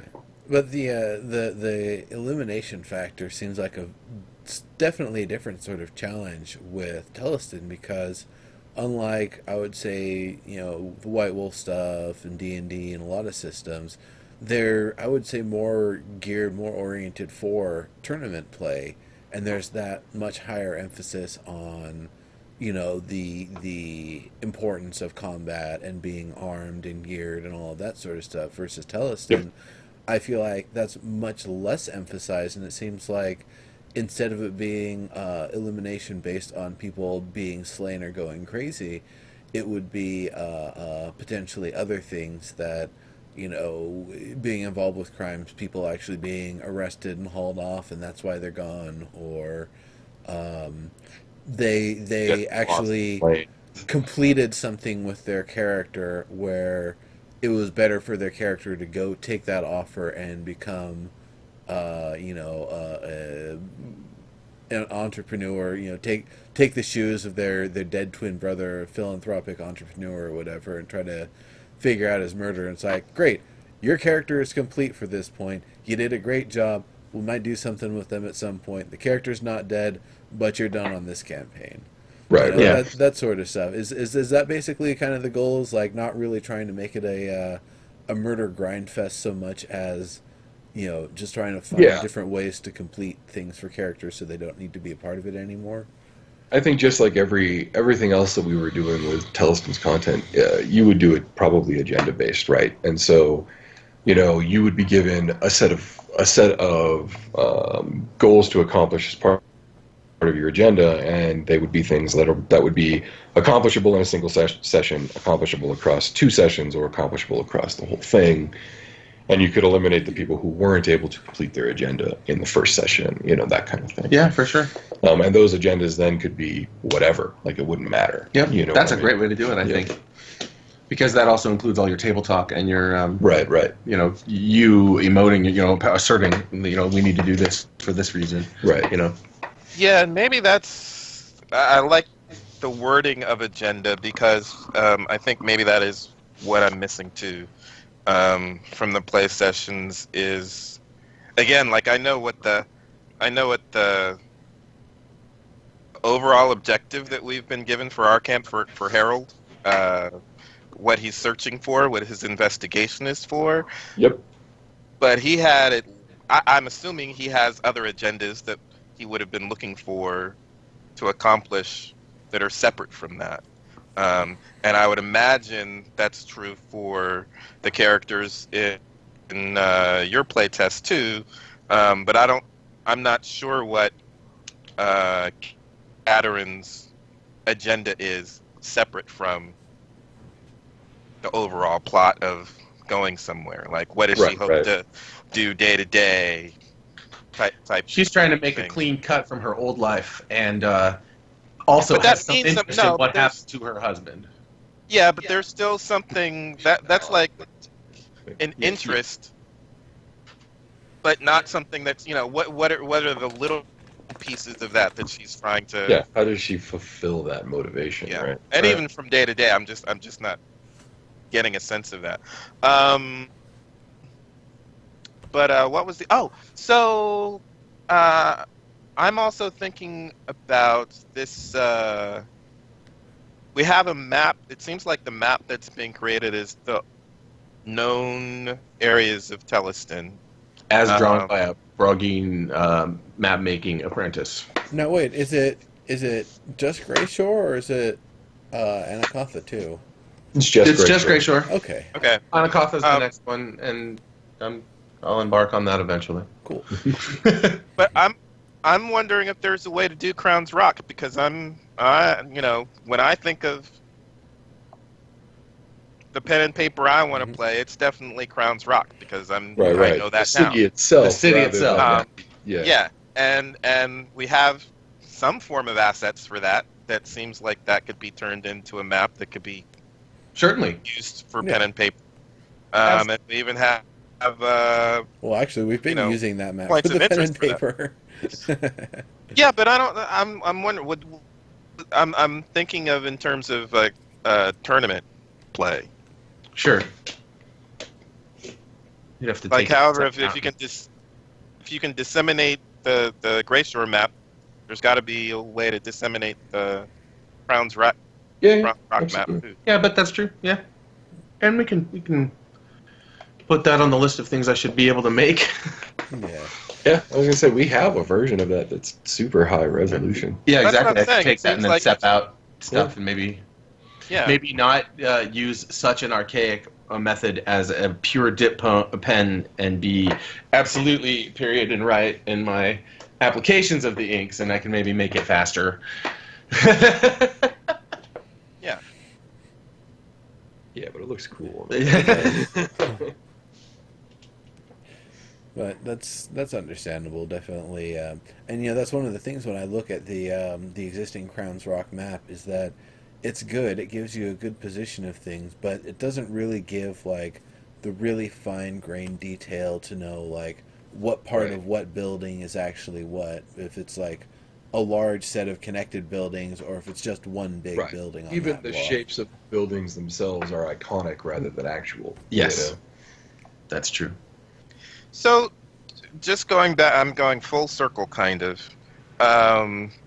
I'm thinking again to both of our play sessions and calendar. Do we still have access to the calendar that we were looking at a year and a half ago? I'm pretty sure the Sheets document, still out there. It's still out there. That spreadsheet is. Is it tied to the forums? No, I think it was a Google Doc. I think it was a Google Doc. I know it's a good, but I don't remember how to get there. That's what I'm saying. Yeah, I'll have to find a link and throw it in our Discord or something. Yeah, I could pin it in the Discord, I'm sure. I know and it does it. have it has a progression of the seasons as matched to the days and the procession of the months and everything, all kind of for 3 years. Yeah. So and I'd like to figure out for both play sessions where we are Yeah, and kind of what's coming up, so we can get a Yeah. better clue of seasonally what's on the horizon. Absolutely. absolutely. Yeah, I wrote an algorithm for that. Nice. Yeah, you did. You did. Yeah, if you go, our bot on the Dope Crew channel, if you go Time. !time, it'll tell you, it'll look at the current calendar, figure out from there how long ago the world of Theleston was created, and then calculate the date, time, and season for your date on Earth in Theleston. Yep. Nerd. Nerd, yeah. That's Calendar a math good is thing trickier these than you days. think. I know.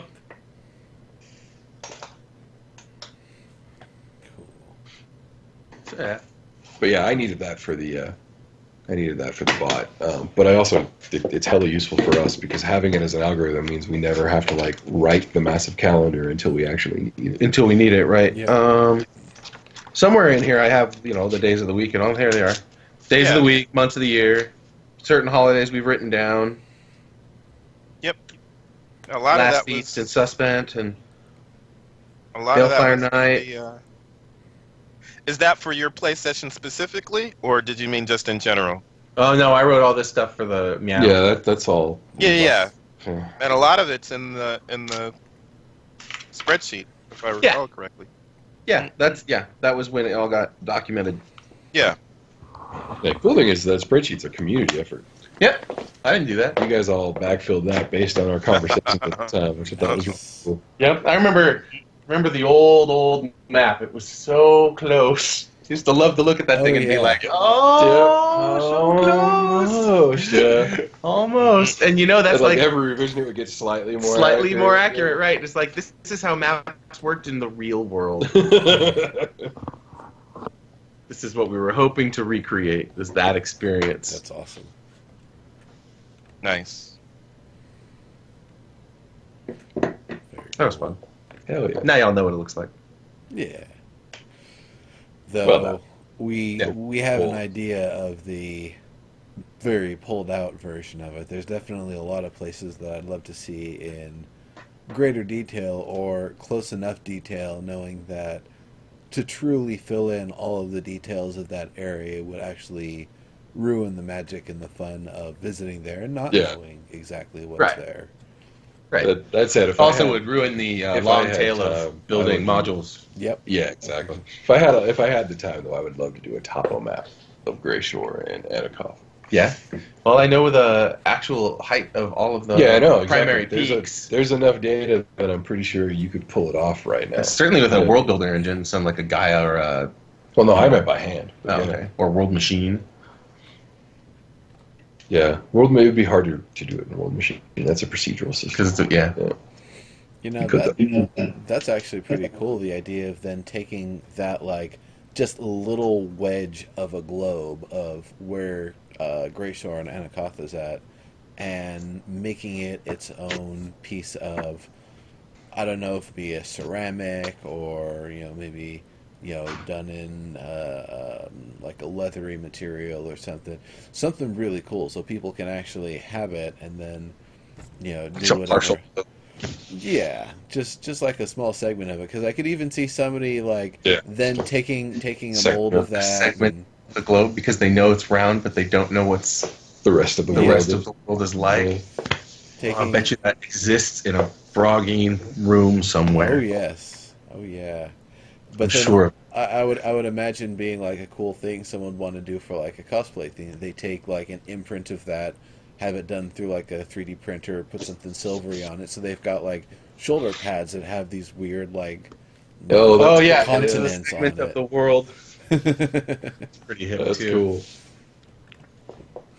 Yeah, I got my Paultons and my Spalders in the mail. Oh, yeah? I need to catch Nice. Lamellar, and oh yeah, that'll be cool. I'm hoping. I have a lot of like schoolwork and stuff to do before I have free time to do that. But it's a project I'm hoping to get done like in the next couple days, if not Yeah. tonight. It's been pretty cool, dude. You've been building a suit of armor by hand. Yeah.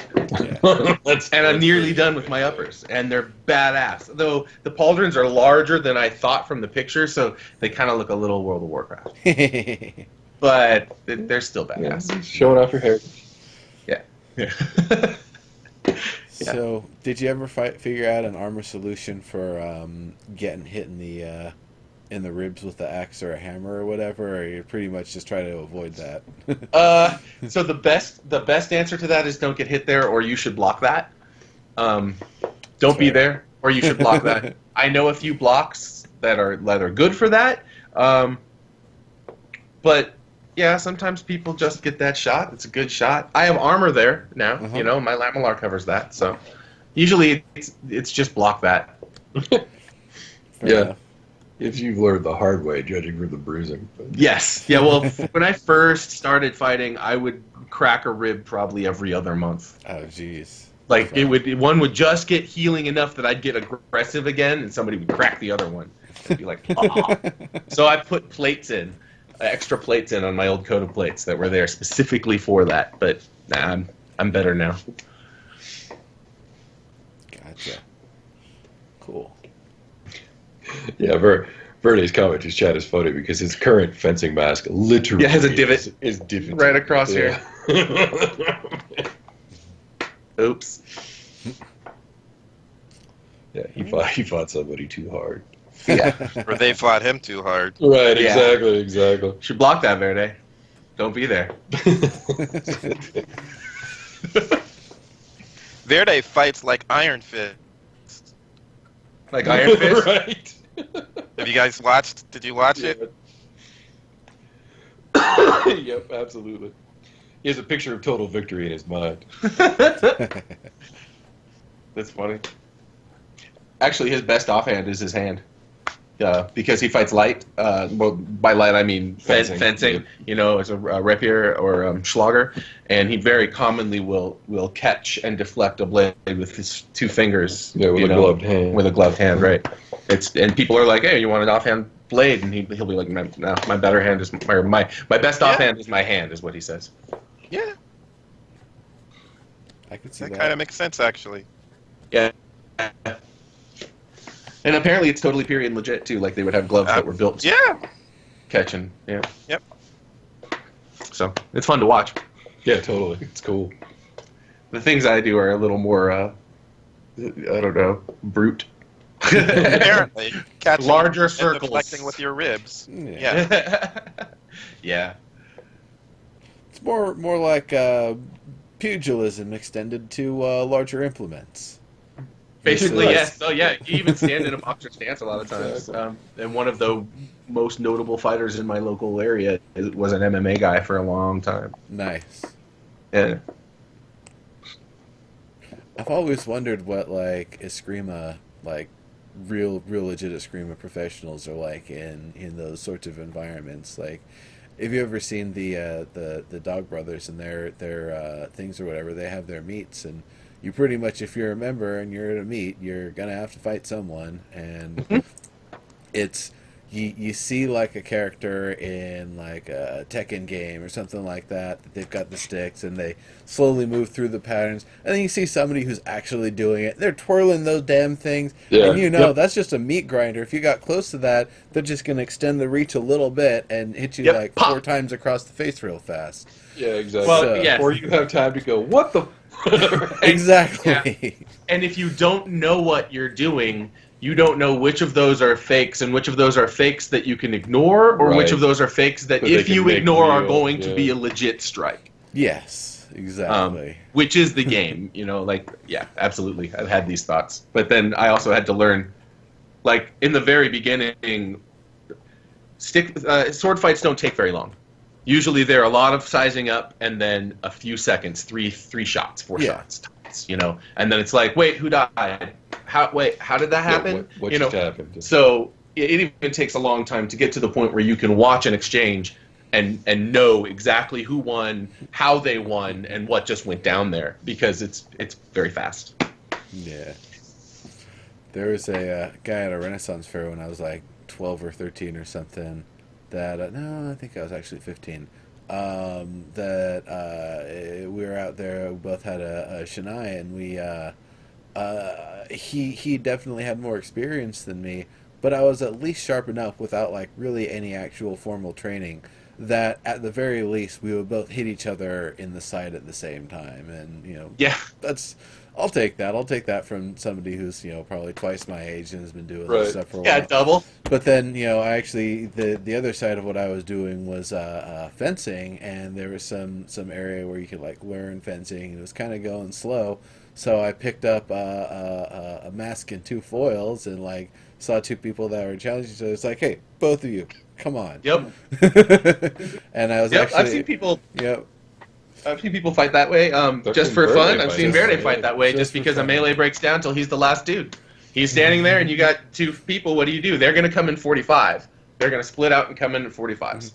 That's just naturally the best thing to do in that situation. Right, exactly. Everybody's lines are Because your lines are, yeah. Well, So- so I had a really good disengage. So every time it's like when one of them would get close, disengage strike, then disengage strike the other. Yep.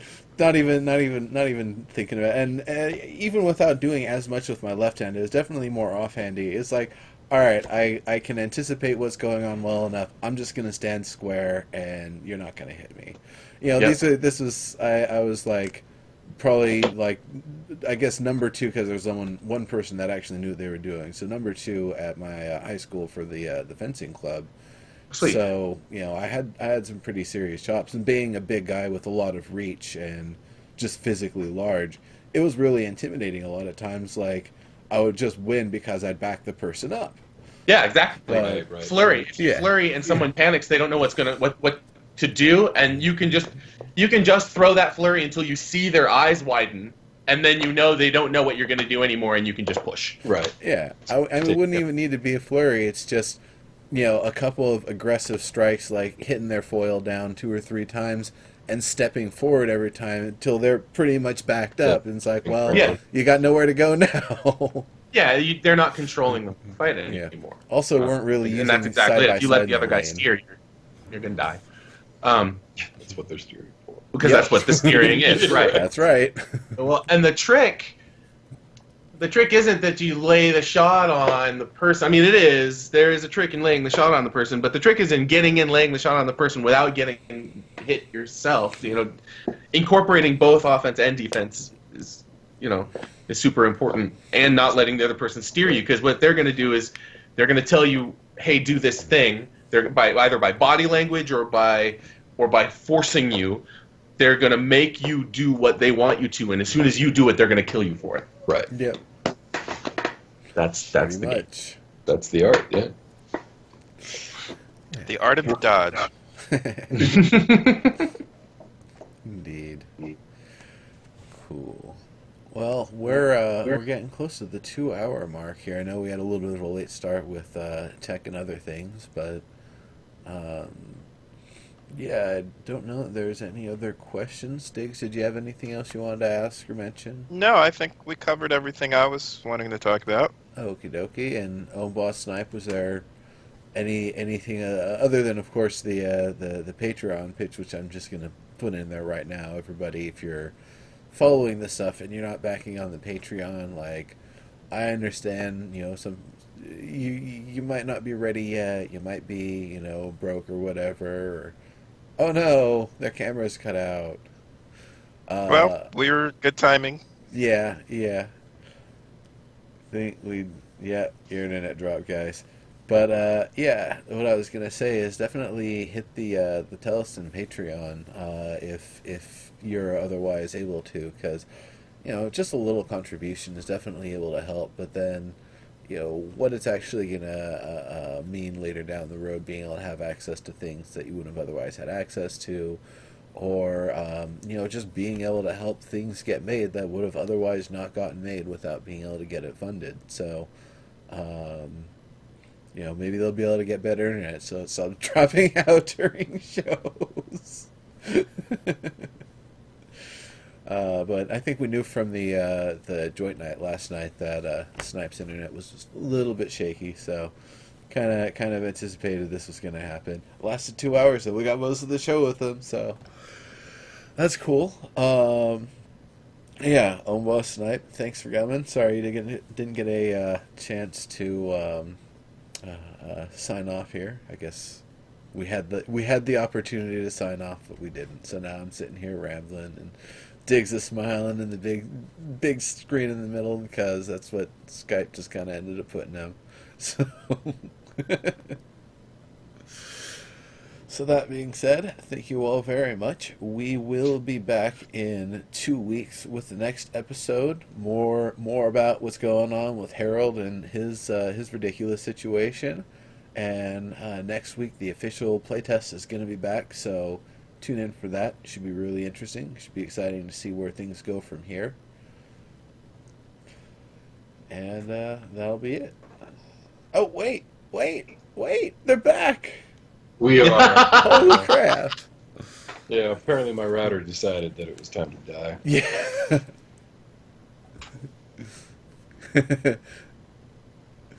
Yeah. Well, I don't know if you heard any of what I said, but I pretty much was just signing things off here. But yeah, the Patreon definitely. Oh, that was actually what I meant to ask is where are things at with the Patreon features and the next level of things going on, because I remember the first goal was hit. Yes, we need to come up with one. I've talked to 3 different artists, and we're still going through the evaluation of who we're going to use and what we're going to spend our first dollop on. I'm actually the asshole preventing us from setting up a new goal yet, because we haven't actually engaged the artists that we were fundraising for in the first place, and so until that happens, we're not going to post a new goal. We are, however, talking to several artists about getting their services so that we can get the art we need for the books, which was our last goal, and so all of that's ongoing right now. The map, we're getting ready. Yep. We already have all the money set aside to do the reproduction and printing, so it's just a matter of finding the partner we're going to work with. Right. And yeah, there's somebody that I already said earlier in the show that I'm talking to, but there's even someone I think I can get a test print from, and so I want to get a test print. Yeah, for sure. Because that's for gold. Sure. But yeah, so everything's ongoing, but we're not posting a new goal until we actually complete the last 2. So correct. Cool. Good to know, and I'm glad to hear that things are going well with the artist process here. That'll be exciting to get all the art in. I totally agree. yeah, I also want to do covers for the books, but that's probably the last thing we'll do. Yeah, sort of big. I have an artist in mind, but I know that he's presently busy, so a guy named Mike May. But yeah. That'll be good. Yeah, he does all the art for the bottles of a local brewery, local distillery, rather. Distillery, right? It's a distillery. And the style is such a perfect fit for what we're doing that I'm like, yeah, I want that guy. I want that dude. And he's the dude we actually used to work with, so we have an in. Oh yeah, he's very supportive and he's a cool dude. He's just also very, very busy. He works, I believe, for ZeniMax or Bethesda. No, he works on. He works on Zen. He works on online. On what you call it? Elder Scrolls. Yeah, ESL. Elder Scrolls Online. He also does Twitch Creative at The Phoebe. TheFeeb is his Twitch Creative. Yeah, he's dope though. Totally worth following. Great guy and an awesome artist. So. Yeah. Nice. And he does like a couple different styles. There's the style he does for the bottles, but he also does those inklings. Yep. And I think those would be those are actually bitchin' more marginalia. Yeah, that's way more. Exactly. So, we're talking to that dude. Very cool. But yeah, he's a traditional fine artist. Yeah. And his work is amazing. So. That's awesome. Yeah, looking forward to that. There's a sort of Froud flavor. Yeah, kind of. Yeah, totally. But dark Froud. Nice.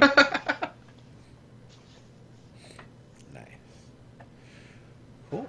Well, if that's it, then I think we will actually sign off this time. Thank you all very much for coming. Thank you both for coming. It's always great to have you on. And be looking forward to the show next week. See what goes on with the campaign there. And yep, finally back to the playtest. Terror you raise in on the way to Valor, or once you get there. Hiccup. Yeah, it should be fun. Yeah. All right. Right on. Latest, folks. Thanks, guys. Bye, everybody.